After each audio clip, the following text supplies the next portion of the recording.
Good morning and welcome to this channel. तो आज की इस वीडियो में हम बात करेंगे दो कंपनियों के बारे में जिनके Q4 के रिजल्ट्स आए। The one is angel one limited and the second one is Anand Rathi wealth management services. तो इन दोनों कंपनियों के समझने के लिए हमें एक पर्सपेक्टिव देखना पड़ेगा कि मार्केट में हो क्या रहा है।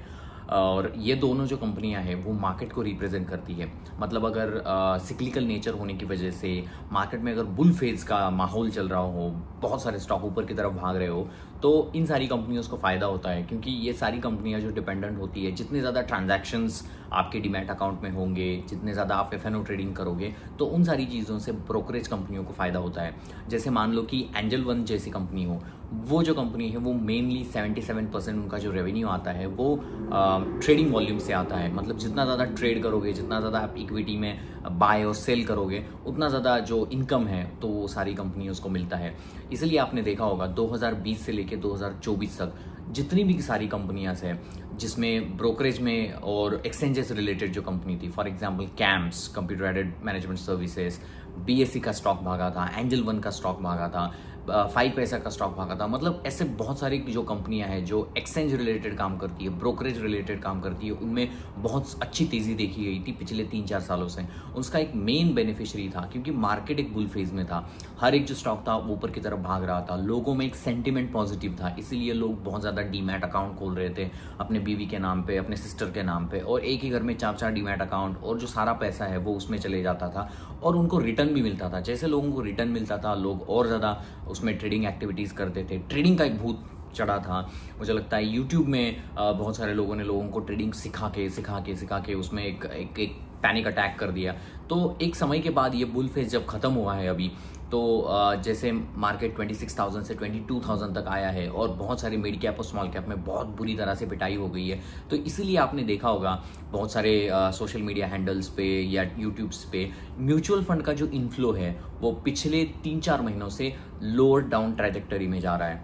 तो जितना ज़्यादा म्यूचुअल फंड इनफ्लो आता था इन सारी कंपनियों के थ्रू, तो उतना म्यूचुअल फंड का इनफ्लो नहीं आ रहा है। तो मतलब सेंटिमेंट चेंज हो गया है, लोगों को लगने लगा है यार रिटर्न तो नहीं मिल रहा है। मुझे लगता है निफ्टी ने कोई भी रिटर्न नहीं दिया है पिछले 5 महीनों में। तो अक्टूबर के बाद तो कोई रिटर्न उतना ज़्यादा अच्छा बना ही नहीं है।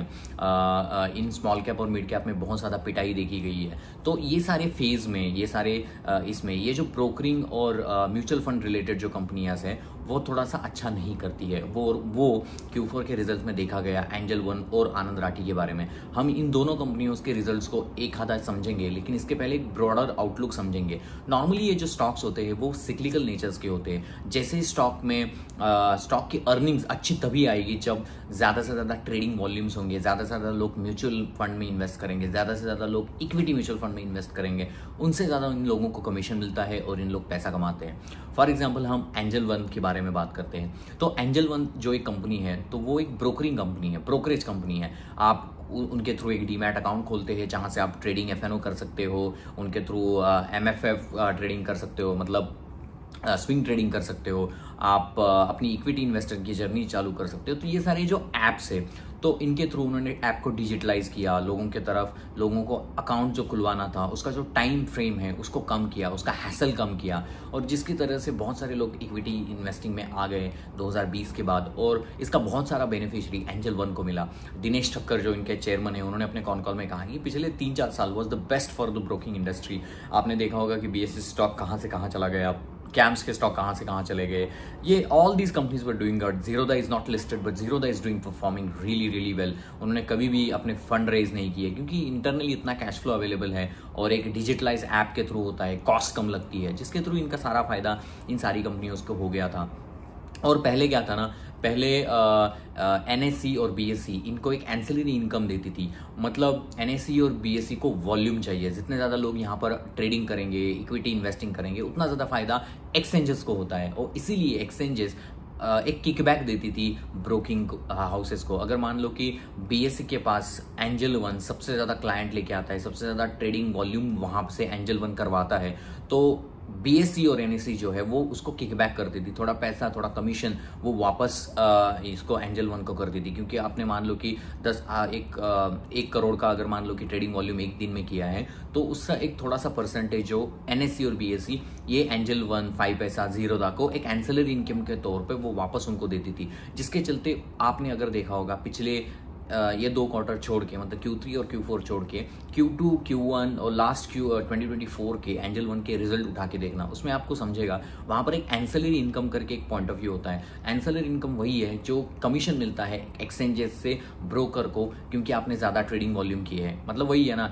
जितना ज़्यादा ट्रेडिंग वॉल्यूम करोगे NSE और BSE को फायदा होगा, एंजल वन को फायदा होगा। तो जितना ज़्यादा आप ट्रेडिंग वॉल्यूम NSE पे करवाएगा तो NSE थोड़ा सा किकबैक आपको कमीशन के तौर पर देखेगी। तो ये जो है एक्सचेंजेस ने, मतलब सेबी इसमें आ गए और सेबी ने कहा है कि ये आगे से नहीं चलेगा, क्योंकि सेबी ने कहा है कि ये प्राइवेटाइजिंग ऑफ ये तो लोगों के साथ खिलवाड़ हो रहा है, आप ज़्यादा से ज़्यादा उनको उत्तेजित कर रहे हो FNO करने के लिए इन सारी चीज़ों की वजह से। तो सेबी ने ये सारी चीज़ें बंद कर दी। सेबी ने कहा कि ऐसे कोई भी अकाउंट धारक को या मतलब एंजल वन को या 5 पैसा को कोई भी ऐसा एंसिलरी इनकम नहीं मिलेगा। धन जैसा ऐप था, उनको एंसिलरी इनकम नहीं मिलेगा। जब एंसिलरी इनकम इनको नहीं मिलेगा तब ऑब्वियसली उनका जो प्रॉफिट एंड रेवेन्यू का जो स्टेटमेंट है वो थोड़ा सा गड़बड़ा जाता है, क्योंकि वहाँ पर आपको जो 12-13% का ये लॉस वहाँ पर जाता है।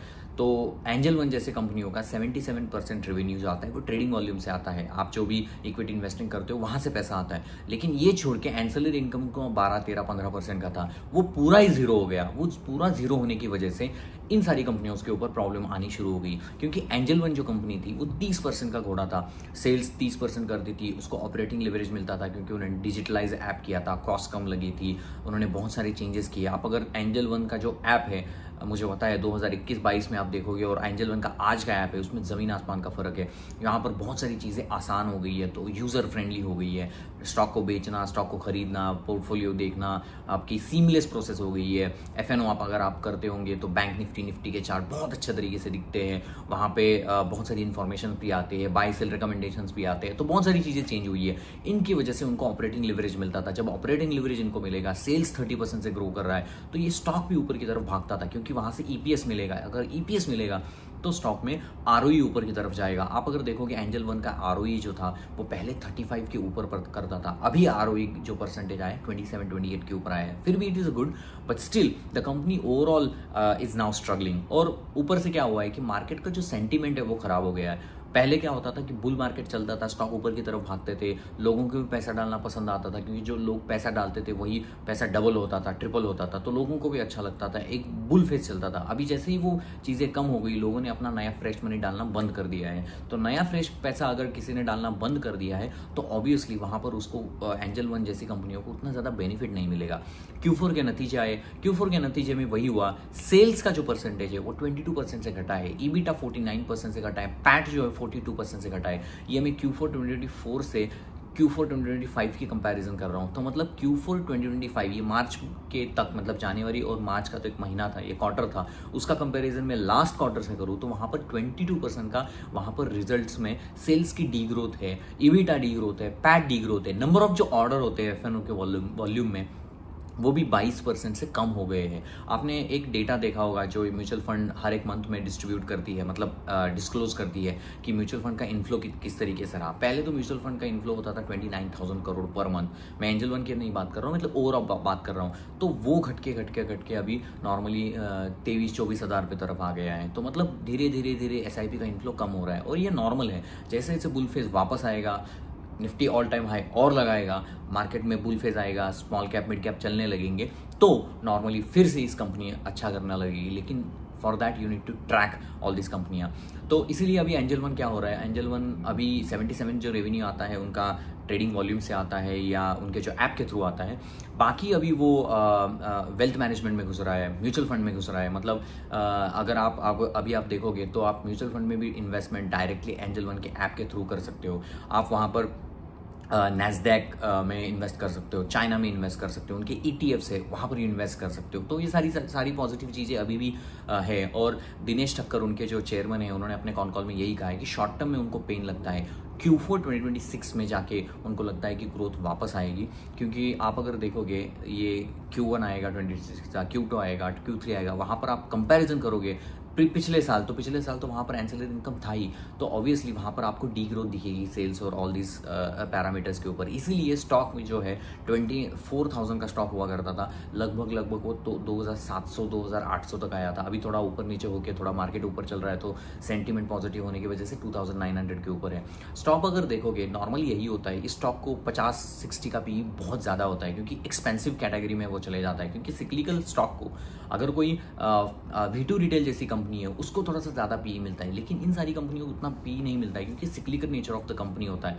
तो इसीलिए अभी एंजल वन कह रहा है कि हम वेल्थ मैनेजमेंट में चले जाएंगे, हम म्यूचुअल फंड में चले जाएंगे, लेकिन चले जाना और वहाँ से बिजनेस लेके आना और वो 77% को कट करके 60 पे लेके आना, 50-40 पे लेके आना, वो बहुत लंबी जर्नी है। क्योंकि तब तक तो आनंद राठी जैसी कंपनियां हैं जो वेल्थ मैनेजमेंट में ऑलरेडी काम कर रही है, उनके वो तो पहले ही मार्केट शेयर में है। बहुत सारी कंपनियां है, एडलवाइज लिमिटेड है, बहुत सारी कंपनियां है, मोतीलाल ओसवाल है, वो भी इस सारी स्पेस में काम करती है। तो पहले अगर उन लोगों ने मार्केट शेयर कैप्चर किया है, मार्केट का सेंटीमेंट खराब है, तो आपको लगता है कि एंजल वन एक दिन में म्यूचुअल फंड खोलेगा, वेल्थ मैनेजमेंट सर्विसेज खोलेगा, बहुत सारे लोग आ जाएंगे, उनका रिजल्ट चेंज हो गया?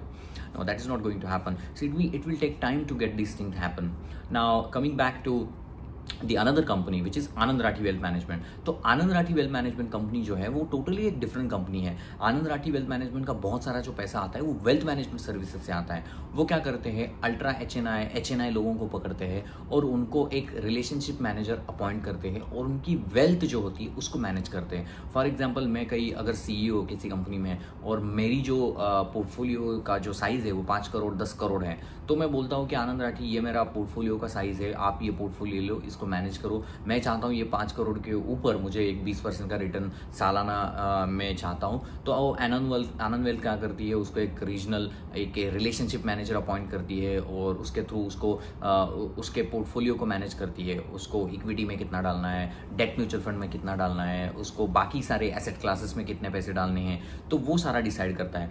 तो आनंद राठी वेल्थ मैनेजमेंट ये प्योरली एक वेल्थ मैनेजमेंट सर्विसेज है। तो मतलब ये एक बहुत बड़े रिच लोगों से पैसा लेती है और उसका पैसा मैनेज करने का काम करती है, मोटा मोटी मान लिया जाए तो। इनके 3 कैटेगरीज होती है। पहले तो 50 करोड़ के ऊपर के जो लोग हैं उसको अल्ट्रा HNI, 5 और 50 करोड़ के बीच में लोग हैं उनको HNI लोग कहते हैं, और 5 करोड़ से लेकर उनका नॉर्मल एक बेस है, लो बेस उनको कहा जाता है। तो इन तीनों कैटेगरी में लोग काम करते हैं। काम वही है कि इक्विटी म्यूचुअल फंड में कितना डालना है, डेट में कितना डालना है। कि पहले क्या था, मार्केट बहुत अच्छा कर रहा था, इक्विटी म्यूचुअल फंड का इनफ्लो बहुत इनका भी ज़्यादा हुआ करता था। अभी क्या हो रहा है कि डेट म्यूचुअल फंड में ज़्यादा पैसा जा रहा है, इक्विटी म्यूचुअल फंड में पैसा थोड़ा सा कम हो रहा है, which is a normal thing. लेकिन पैसा तो आनंद राठी वेल्थ के पास ही आ रहा है। और ये नॉर्मली जो Tier 1 सिटीज़ में ज़्यादा काम करते हैं, क्योंकि वहाँ पर ही आपको रिच लोग ज़्यादा मिलेंगे। इसीलिए आप अगर देखोगे कि आनंद राठी वेल्थ मैनेजमेंट का ये जो स्टॉक है वो उतना तरीके से गिरा नहीं है। आप अगर Q4 की तरफ रिजल्ट की तरफ आओगे तो उन्होंने ग्रोथ दिखाई है 22% की, लगभग Q4 और Q4 की ग्रोथ दिखाई है। EBITDA में कुछ 29% का और पैट में 30% की ग्रोथ दिखाई है। तो मतलब ग्रोथ है कंपैरेटिवली टू एंजल वेल्थ जहाँ पर डी ग्रोथ हुई है, और आनंद राठी वेल्थ मैनेजमेंट सर्विसेज में यहाँ पर सेल्स की ग्रोथ हुई है। तो यही डिफरेंस है कि एक जगह डी ग्रोथ है, एक जगह ग्रोथ है। तो इसीलिए despite of the market scenario going down and all, Anand Rathi Wealth Management Services doing well. इनका भी स्टॉक गिरा है बिकॉज एज अ मार्केट इनको देखता है कि मार्केट सेंटिमेंट ड्रिवन स्टॉक्स, तो इसलिए जब मार्केट गिरता है तो सारे स्टॉक भी गिरते हैं, क्योंकि पी नॉर्मलाइज होता है, वहाँ पर चेंजेस आते हैं। इनका ROE का परसेंटेज देखोगे 45% की ROE करती है, विच इज़ फिनोमिनल। मतलब कैश फ्लो जनरेटिंग मशीन है। 56% का ROC करती है। 14,000 करोड़ मार्केट कैप की कंपनी है। इनके जो फिरोज करके जो CEO है वो नॉर्मली टीवीज़ पे बहुत ज़्यादा दिखते हैं, and the way you talk you can see that the kind of confidence this company is having and they are doing fabulous. मुझे लगता है मैं कुछ 1000 के लेवल से इस कंपनी को ट्रैक कर रहा था, लेकिन I mean they were doing fantastically. मतलब 30% ग्रोथ इंजन करती थी आनंद राठी वेल्थ। अभी भी आप देखोगे FY 25 कंपैरेटिवली FY24 अगर होल ईयर का कंपैरिजन करोगे तो सेल्स की ग्रोथ 30% से हुई है, प्रॉफिट की ग्रोथ 32% से हुई है, 33% की EBITDA की ग्रोथ उन्होंने की है। तो मतलब सारे पैरामीटर्स के ऊपर वो कंपनी अच्छा कर रही है। लेकिन इसमें एक थोड़ा सा स्नीकोमीटर है कि पहले जो कंपनी है वो 30% से ग्रोथ करती थी, अभी जो ग्रोथ का परसेंटेज है वो 20% पे आया हुआ है, और कंपनी ने अगले साल का गाइडेंस जो दिया है वो भी 20% का दिया है। तो मतलब जो कंपनी 30% से ग्रो करती थी, अभी वो कंपनी थोड़ी pace of sales growth is reducing. और मैंने अपने बहुत सारे वीडियोस में कहा है, कोई भी कंपनी जिसका pace of sales growth is getting down and वो नंबर 2 प्लेयर से नंबर 3 प्लेयर पे जा रहा है या नंबर 1 से नंबर 2 पे जा रहा है, तो उसका स्टॉक थोड़ा सा चलना बंद हो जाता है, क्योंकि मार्केट की एक्सपेक्टेशन होती है कि तुम उस ग्रोथ से क्यों नहीं ग्रो कर रहे, तुम ग्रोथ नीचे ला रहे हो। तो जैसे ही पेस ऑफ सेल्स ग्रोथ नीचे आती है तो क्या होता है कि स्टॉक तेजी से पैसा बनेगा आपका अभी भी, लेकिन वो तेजी से पैसा बनाने वाला फैक्टर कम हो जाता है, स्टॉक अटक जाता है एक लंबे समय तक।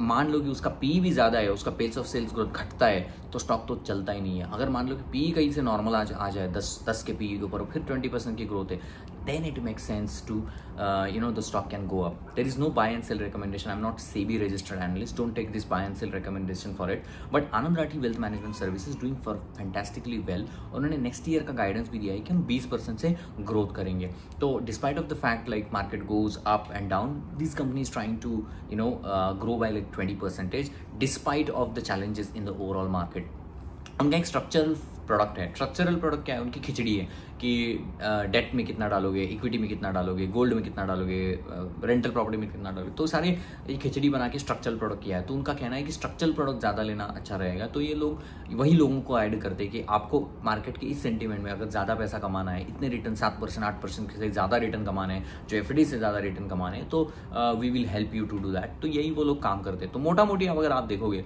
Because of the sentiments happening all the stocks are down, but इनमें से जो कंपनी अच्छा कर रही है उनके ऊपर आप रडार रख सकते हो। जहाँ से यहाँ पर एक रीजनेबल वैल्यूएशन के ऊपर आ गए तो there is a good chance to invest in this company, and specially like angel world, you should always track this kind of companies. Who knows उनकी साइकिल जो है वो चेंज हो जाए। अभी जो साइकिल मुझे चेंज होने नजर आती है वो म्यूचुअल फंड की है, सॉरी वो है MFI इंडस्ट्री की। मतलब ये क्रेडिट एक्सिस ग्रामीण, सूर्योदय, मतलब ये स्मॉल फाइनेंस बैंक, ये जो छोटे तख्ता का ग्रुप था जहाँ पर वो लोन देने का काम करते थे बचत गटों को, इनको, तो वहाँ पर जो है आप देखोगे माइक्रो फाइनेंस इंडस्ट्री में, माइक्रो फाइनेंस लोन बुक में जो कंपनियां काम करती है उनके स्टॉक अभी ऊपर की तरफ जा रहे हैं। उसका रीज़न वही है कि Q4 के जो रिजल्ट्स उनके अपडेट आए थे, क्रेडिट एक्सिस ग्रामीण उन सारी कंपनियों के, they were showing the science of recovery. उनकी जो कलेक्शन इफिशिएंसी वो ज़्यादा बढ़ रही है। यही होता है, एक समय के बाद एंजल ब्रोकिंग आप छोड़ दोगे और एक समय के बाद उनके रिजल्ट में दिखना शुरू हो जाएगा कि यार 20% वहाँ पर डी ग्रोथ होता था, उसमें पॉजिटिव अपटिक आना शुरू हो जाएगा। तो वहाँ पर आपको स्टॉक में पैसा डालना है, उस स्टॉक में पैसा बनता है। अगर आप ये सोचोगे कि यार मैंने तो पैसा डाल दिया and then I will invest and then I will be millionaire, no, that's not going to happen. You need to change according to the market has been changed. Like in tariff war, there's so many companies available at very cheap valuation in US, Amazon, Google, Meta, everything was down. ऐसा तो नहीं होगा कि Donald Trump लंबे समय के लिए tariff रखेंगे और अपनी इकोनॉमी को रिसेशन में जाने देंगे, ऐसा तो होगा नहीं है। That was a perfect opportunity for anyone to buy those kind of stock and then invested. NVIDIA के स्टॉक है, टेस्ला जैसे स्टॉक है जो रोबोटिक्स और AI का फ्यूचर है। तो I think you can have a look into the US market as well, because always investing एक ऐसी जर्नी होती है जहाँ पर कोई ऐसा नहीं होता है कि हर मंथ आपको पैसा ही मिलेगा और आप खर्च करोगे। एक लॉन्ग टर्म थेसिस होता है। आप जॉब करते हो, थोड़ा सा पैसा आप इधर लाते हो, सोचते हो कि यार 50 साल के बाद मैं इतनी वेल्थ कमाऊँ कि मुझे कुछ जॉब करने की ज़रूरत नहीं रहेगी। जब तक हम यंग है तो I think you can do job very well. एक पॉइंट के बाद as a private, I hope many of you are like private job owners, and private job mein you don't have kind of luxury of having like any pension or anything, so you have to secure your future, and I think investing in equities, I think it's a great way, but then you have to learn that way.